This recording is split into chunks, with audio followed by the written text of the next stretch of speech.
విశ్వక్ గారు, యాక్చువల్గా మీరు ఏం మాట్లాడినా కూడా మీ మాటల్లో ఫైర్ ఉంటుంది, అందుకని నేను ఇక్కడ పెట్టారు. చల్లగా ఉంటుంది, కొంచెం వీళ్ళకి వేడి తగల. అదే ఆయన అడిగింది కదా సార్. అదే కాదు, ఆల్రెడీ వడదెబ్బ తగులుతుంది కదా మీరు మాట్లాడితే, మామూలుగా రిపోర్టర్లు కానీ ఎవరికైనా కూడా. అందుకే కొంచెం బెటర్ గా ఉంటుందని, కూల్ గా ఉంటుందని ఇక్కడ పెట్టారు. అందరినీ కూల్ ఉంచడానికి తెచ్చిన సార్. అయితే ఒక్క కామెంట్ మాత్రం నేను అడగాలనుకుంటున్నాను. యాక్చువల్గా మీరు మీ సక్సెస్ మీట్ అప్పుడు ఒక మాట అన్నారు, తర్వాత ప్రెస్ మీట్ పెట్టినప్పుడు కొంచెం పెద్దోళ్ళు కూడా మా సినిమాని కూడా కొంచెం వచ్చి మాట్లాడితే బాగుంటుంది, మాది కూడా బాగుంది, మంచి రివ్యూస్ వస్తున్నాయని. అవును, మీకు ఎన్టీఆర్ గారు బాగా క్లోజ్ కదా, మరి అలాంటి వాళ్ళని తీసుకొచ్చి డైరెక్ట్ మాట్లాడించకుండా ఆ మాట వాడడానికి కారణం ఏంటి? ఆ మాట ఎవరిని ఉద్దేశించాను? నేను పెద్దోళ్ళు అంటే సినిమాల గురించి మాట్లాడలేదు, అంత యంగ్స్టర్సే ఉండే రివ్యూ రైటర్స్, కొంచెం ముసలోళ్ళు కూడా రాస్తే బాగుంటది పెద్ద పెద్దోళ్ళు అని చెప్పినుండే. మీరు పెద్దోళ్ళు అంటే అట్లా అనుకురా? అప్పుడు అదే మీరు ఏం మాట్లాడినా సింగిల్ మీనింగ్ లో ఎప్పుడు మాట్లాడరు, రెండు కానీ మూడు. మీరు అపార్థం చేసుకున్నారు నన్ను. తర్వాత ఒక్క నిమిషం, ఇప్పుడు మీరు ఇంతకుముందు అంటున్నారు అందరూ ఒక 30 minutes కే మాకు ఎలా ఉందని చెప్పి. మీరు హిమాలయాస్ లో షూట్ చేసి అంత కష్టపడి ఒక సినిమాని రిలీజ్ చేసినప్పుడు మీకు వచ్చిన రీచ్ అనేది, మీరు అంటే మీ పడిన కష్టానికి అది సాటిస్ఫై అయ్యారా మీరు ఆ రీచ్ తోటి? సార్ నేను ఈ సినిమా స్టార్ట్ చేసినప్పుడు ఫలక్నామా దాస్ కూడా రాలేదు. నేను షూటింగ్ చేయడం స్టార్ట్ చేసినప్పటికి ఫలక్నామా దాస్ రిలీజ్ కూడా కాలేదు. సో నేను ఆ టైంలో కూడా ఈ సినిమా చేద్దామని డిసైడ్ అయినప్పుడు నా ఇంటెన్షన్ ఏమైతుందో మీకు అర్థం కావాలి. ఈ సినిమా ఎక్కువ ఆ సినిమా తక్కువ అని ఏం లేదు. అండ్ నాకు తెలుసు, నేను డెఫినెట్లీ ఎవరు చేయని అటెంప్ట్ చేసినని తెలుసు. ఆ అటెంప్ట్కి నా కెరియర్ బిగ్గెస్ట్ ఓపెనింగ్ వచ్చిందని తెలుసు. అండ్ నేను ఎంత అనుకున్నానో దానికంటే ఎక్కువ వచ్చిందని నాకు ఆయనకి ఇద్దరు తెలుసు.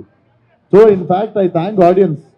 మేము ఇంకా గొప్ప సినిమా తీసిర్రు అని నాకు ఆయనకు మంచిగా అవార్డులు ఇచ్చి ఏదో మంచి పొగడతలు ఇచ్చి కలెక్షన్లు రావు. యూజువల్లీ అదే జరుగుతుంది మనం కొన్ని సినిమాలు చూసినప్పుడు, అదే జరుగుద్దేమని భయపడ్డాం. సో అది మాత్రం జరగలేదు. And we are already successful. మేము ఆ మాత్రం ఉంటే చాలు అనుకున్న టైంలో దీన్ని కెరియర్లోనే బిగ్గెస్ట్ ఓపెనింగ్ ఇచ్చారు ఆడియన్స్.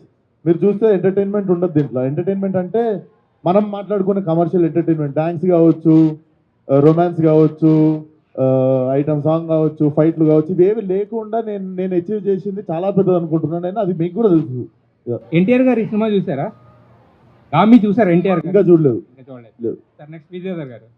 సార్ యాక్చువల్గా ఇప్పుడు విశ్వక్సేన్ మార్కెట్కి ఇది ఇలాంటి ఒక అటెంప్ట్ అంటే ఓకే, బట్ ఆయన ఎప్పుడు ఫలక్నామా దాస్ ముందే, అప్పుడు విశ్వక్ గారి గురించి చాలా మార్కెట్లో రకరకాల కబుర్లు ఉండే. యాక్చువల్గా ఎప్పుడండి? అప్పుడు ఫలక్నామా దాస్ ముందు ఆయనకు అదే ఎక్కువ అని ఇది ఎక్కువ అని నాకు నిజంగా తెలియదు. అప్పుడు తెలుసుంటే అదే తెలియదు. అదే ఆ టైంలో ఒక అంటే అప్పుడు న్యూ కమరే కదా, బిఫోర్ ఫలక్నామా దాస్ ఆయన అదంతా వేరు కదా. సో మరి అలాంటి టైంలో విశ్వక్సేన్ లాంటి వ్యక్తిని పెట్టి ఇంత భారీ కమర్షియల్ ప్రాజెక్ట్ ఎత్తుకోవడానికి రీజన్ ఏంటి? భారీ కమర్షియల్ అన్నారు కదా, మేము నిజంగా అలా చూడలేదు.